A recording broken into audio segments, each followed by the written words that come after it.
Yo, salut à tous, ici Akous. Alors aujourd'hui on part sur un Aniripsa.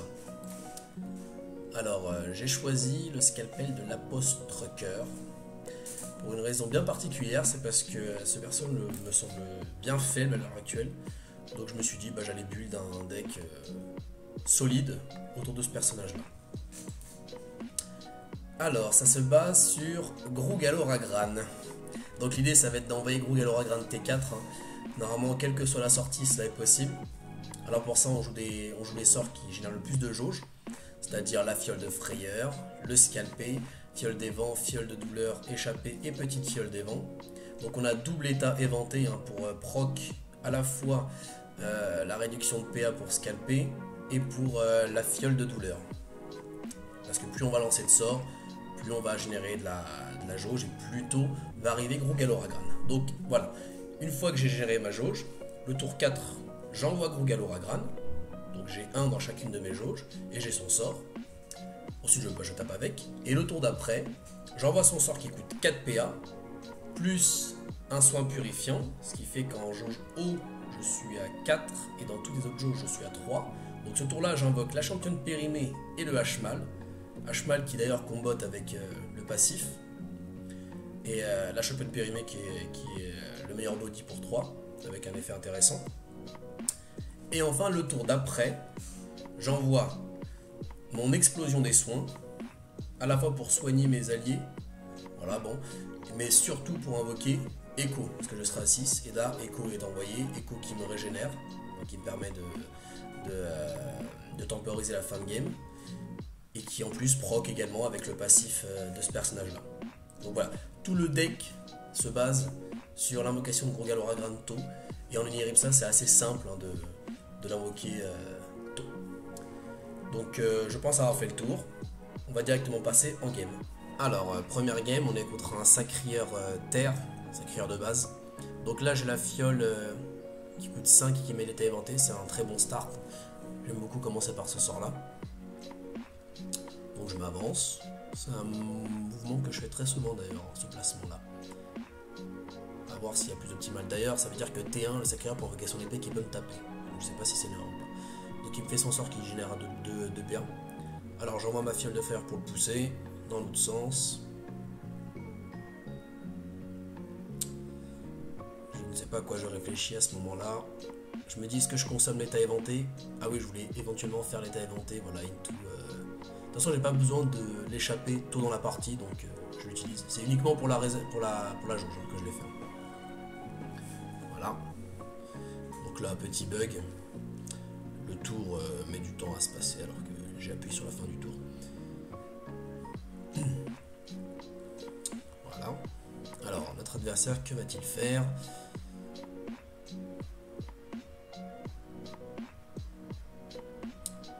Ok, il nous met l'état mouillé. Il a 2 de jauge, 4 paires, donc j'imagine qu'il va essayer d'invoquer son légendaire. Là je vais le repousser, je temporise encore un tour. En fait c'est plutôt un deck, c'est moins agressif que les decks que j'ai montré jusque là. C'est plus mid, au début je vais essayer de temporiser. 3, 4, 5 tours, en fait le temps d'invoquer Grugalo-Ragran. Et ensuite c'est parti, hein. Ensuite c'est rush. Donc là j'ai 5 de jauge, il m'en manque 3. J'ai ce qu'il faut dans la main pour en générer 3. Scalpé qui est très très bon quand même.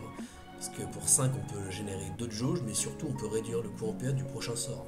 Ce qui fait que c'est vraiment pas cher pour générer 2 de jauge. Donc là, la fiole. Alors je vais défoncer le compagnon. C'est marrant ça. Pourquoi pas. C'est vrai qu'en général j'évite de défoncer les compagnons quand je suis contre un sacrieur comme ça. Parce que ça donne des points boucliers. Je me dis oui, vu que j'ai l'attaque au corps à corps, bon, tant qu'à faire. Allez. Donc mon adversaire a 4 PA, il peut bientôt invoquer son légendaire.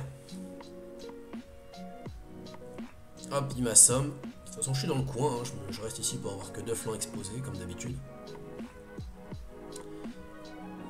Et après ça va être explosif.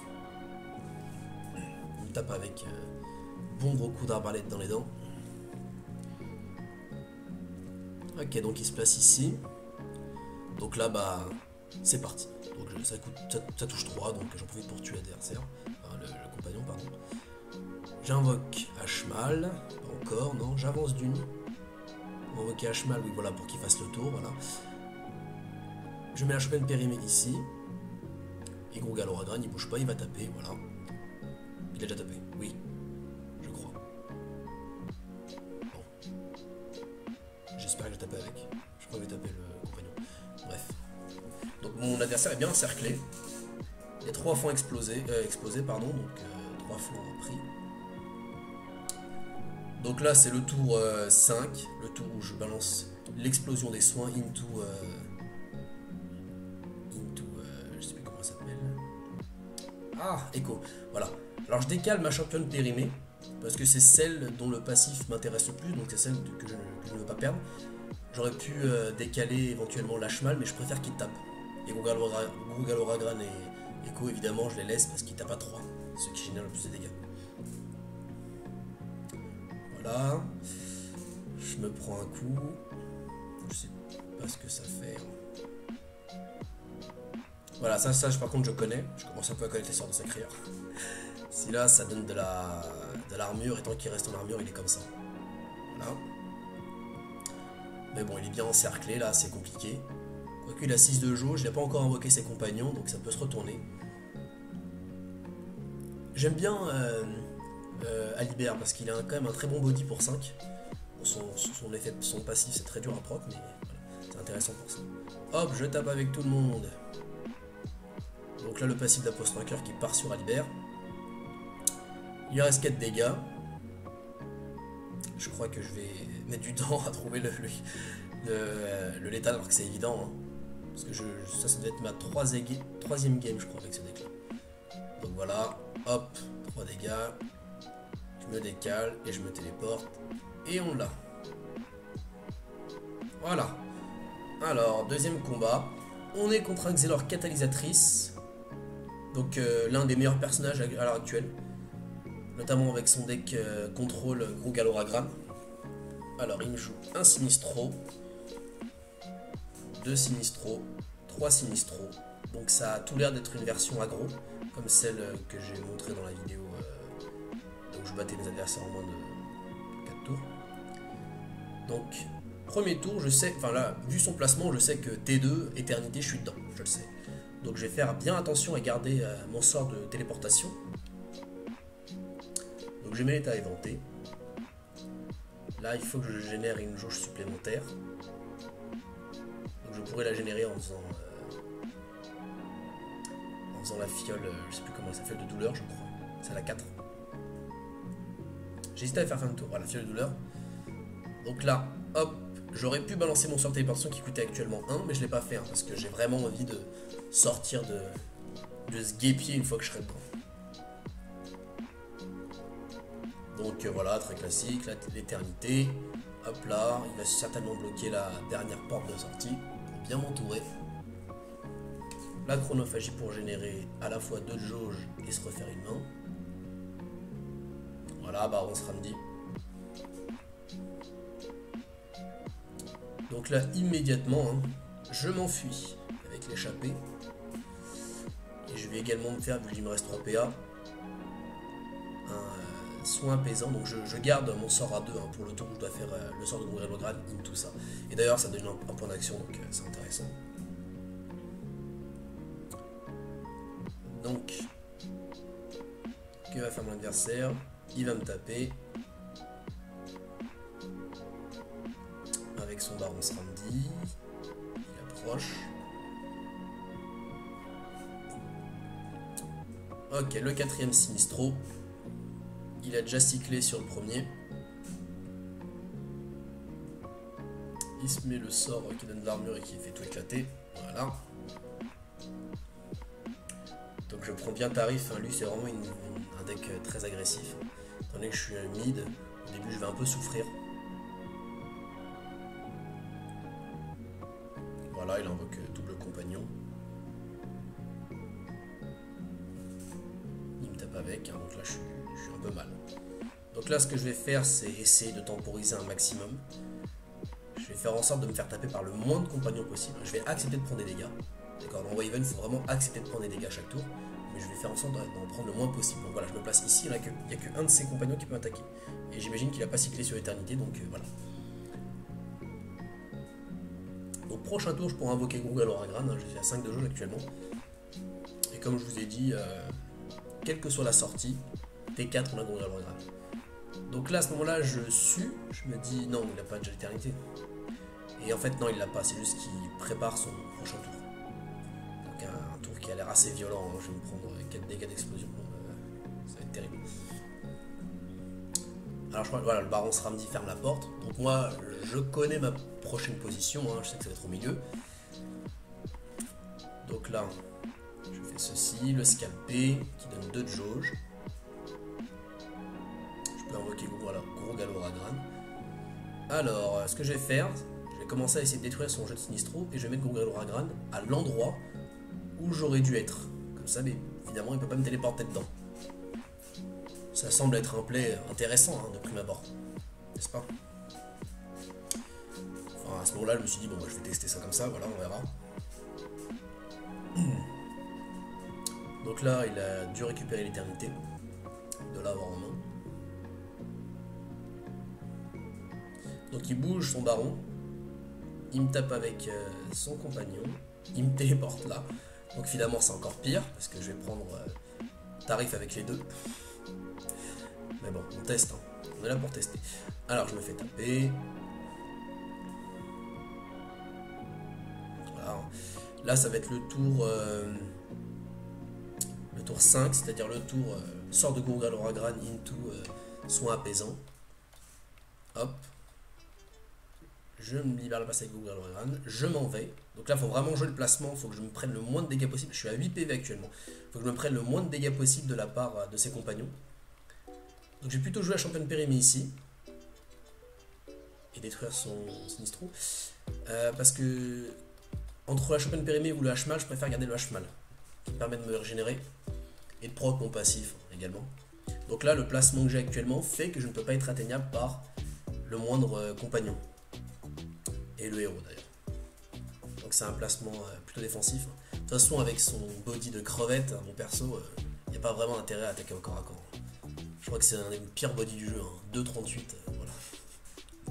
Mais bon, ça met du challenge et ça permet de ne pas faire de misplay parce que le moindre misplay est directement sanctionné.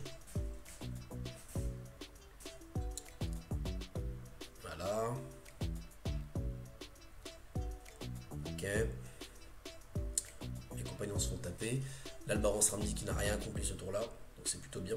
Qui s'est fait gêner par son propre Sinistro, hein. Donc quand vous jouez contre Xelor, essayez de faire en sorte que ces Sinistro le gênent également. Je détruis encore ses Sinistro. Donc là c'est le tour où je vais invoquer Echo, l'explosion des soins. Hop, et là c'est parti. Je me régénère, je tape à 5, je tape et je me régénère, voilà. Donc là c'est le moment où j'ai réussi à stabiliser en milieu de partie.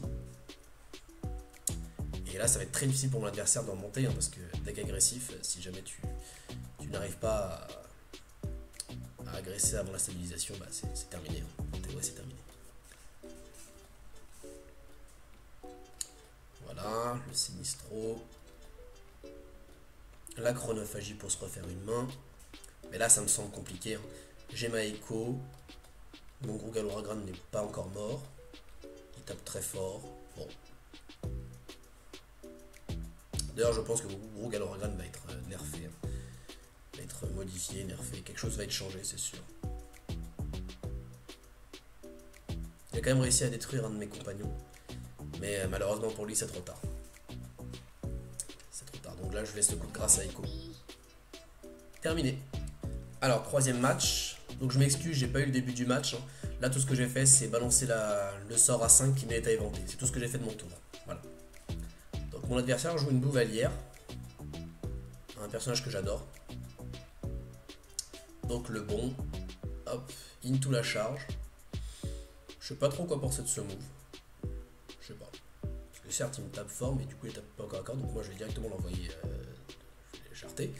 Donc voilà. Alors là vu qu'il a cramé sa charge, son sort de classe, je sais qu'il n'y a plus de charges qui peuvent m'atteindre. Donc ça me dérange pas de rester en ligne. Je me prends un butoir. Grosse génération de jauge. Il est déjà à 5 de jauge. C'est vrai que le premier move, certes, il n'était pas très intéressant au niveau des dégâts, et encore, Et au niveau de la génération de jeu, c'était très intéressant. Donc là, je balance mon scalpé sur le bouclier. C'est dire à quel point je préfère générer de la jauge que de taper 3. Voilà, je préfère sacrifier 3 dégâts et j'ai mon scalpé et mon autre sort que taper 3. Voilà.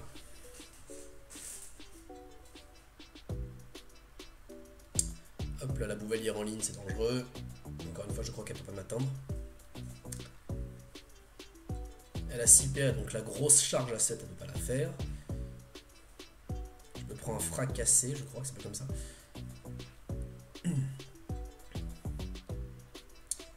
Donc là, j'envoie ça. Et je me barre. Et j'invoque Gros Galoragran. Voilà, T4, hein, le fameux Gros Galoragran est là.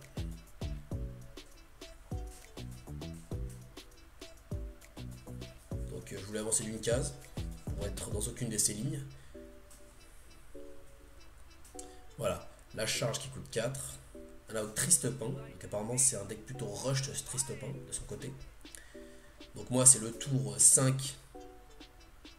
Le sort de Gros Galoragran into mon soin apaisant. Je vais commencer à m'approcher. Hop, H-Mal. Et ma championne périmée qui va taper le Triste Pain. Je sais pas si c'est une bonne idée d'ailleurs. De toute façon, je ne tomberai jamais. Comme ça au moins il aura moins envie de taper mon Gros Galoragran. Parce que c'est vrai qu'il peut tuer mon Gros Galoragran hein, si ça dure. Donc c'est peut-être un appât. Voilà, on va dire que c'est un appât. Voilà. On va faire comme si c'était calculé. Hop, ça c'est bien joué. Ça lui donne 5 d'armure. Le coup de grâce.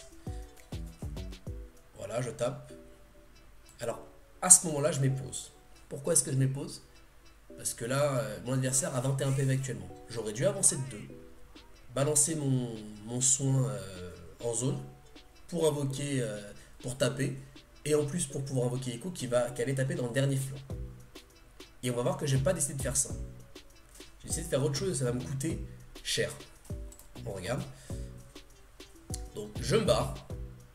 Je fais mon soin en zone là. Et j'invoque Echo. Et je n'ai pas accès au flanc. Donc je tape ce que j'ai sous la main. Parce que là mon adversaire aurait pris l'explosion et se serait fait taper par Echo. Du coup il aurait pris 4 dégâts supplémentaires. Certes je me serais fait taper derrière mais mon adversaire ne m'aurait jamais tué. En fait, j'ai joué beaucoup trop safe sur ce coup-là. J'aurais dû m'avancer. Hop, mon Gros Galoragran qui se fait éclater. Donc, c'est pas un Yop pour rien en face. Hein, c'est très bien. Le RP est conservé. Hein, les Yop, ça tape très fort. Alors, je vire ce Triste Pain qui fait trop mal. Et en même temps, je libère le flanc. Voilà, je tape. Je donne tout ce que j'ai, je commence déjà à taper ce compagnon là parce que j'ai pas envie qu'il génère de la jauge terre. Alors mon adversaire envoie un butoir sur mon H-Mal. Il a décidé de bien focus mes compagnons. Il joue sa soigneuse corrompue qui va taper mon compagnon encore et vraiment un tour il l'éclate. Hein. C'est assez violent. Bientôt il va faire pareil avec Maeko, tout le monde va y passer. Sachant que si j'avais pas fait mon move moisi avant, ça se trouve il aurait déjà été mort là. J'ai voulu jouer défensif alors que j'étais quasiment full life, je vais le payer. Donc là aussi c'est un très mauvais shot de ma part, hein, c'est un fail. Là je vais commencer à essayer de soigner Maeko. Je préfère que Maeko reste en vie. De toute façon moi je suis à 38 PV. Je vais commencer à me barrer. Ou je vais me mettre dans le coin pour n'avoir que 2 flancs. Je préfère n'avoir que 2 flancs exposés. Donc là mon adversaire est à 10 PV. Je vais avoir beaucoup de mal à le terminer, sachant qu'il y a ce source corrompu. Et en plus il joue bouclier. Là ça s'annonce vraiment compliqué. Ça s'annonce être compliqué plutôt. Hop, il focus encore Maeko. Il prend de mes flancs pour me tabasser. Donc là ma vie va descendre très vite. Alors, je me demande qu'est-ce que je dois faire pour enlever son bouclier sans utiliser le moindre ressource. Enfin, en utilisant le moindre ressource. Bon, moi je me dis, bah oui, t'as corps à corps, hein, j'ai une force de mouche. Voilà, je donne ce que j'ai, je tape. Je tape le Triste Pain, parce Je vois qu'il a 14 PV, hein. Le nombre de fois où mon passif pardon, a proc, ça l'a bien descendu. La fiole de douleur, je crois. Ou alors la fiole éventée là, pour 2, je sais pas. Non, je fais rien. Okay. Donc si jamais j'avais pas fait le fail encore une fois, tout à l'heure, si j'avais joué de manière plus agressive, bah, le combat aurait déjà été terminé. Hein. Et là, les compagnons se font arracher. Hop, allez, salut Echo. Je suis tout seul contre 5.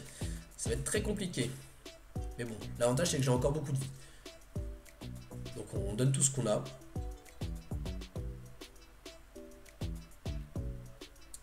Allez, on tape. Je passe mon tour.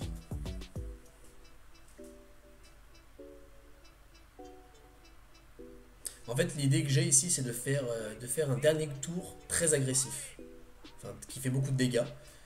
Et j'ai pas envie de faire beaucoup de dégâts maintenant, puis après finir avec 2-3 dégâts. Je préfère que mon adversaire se sente plutôt safe sur le dernier tour. Et là, d'un coup d'un seul, je fais un gros tour. Je parle plutôt de cette optique-là. Donc c'est pour ça que je crame pas mes réserves pour l'instant. Je pense que je vais faire juste ce sort-là. Et éventuellement le soin.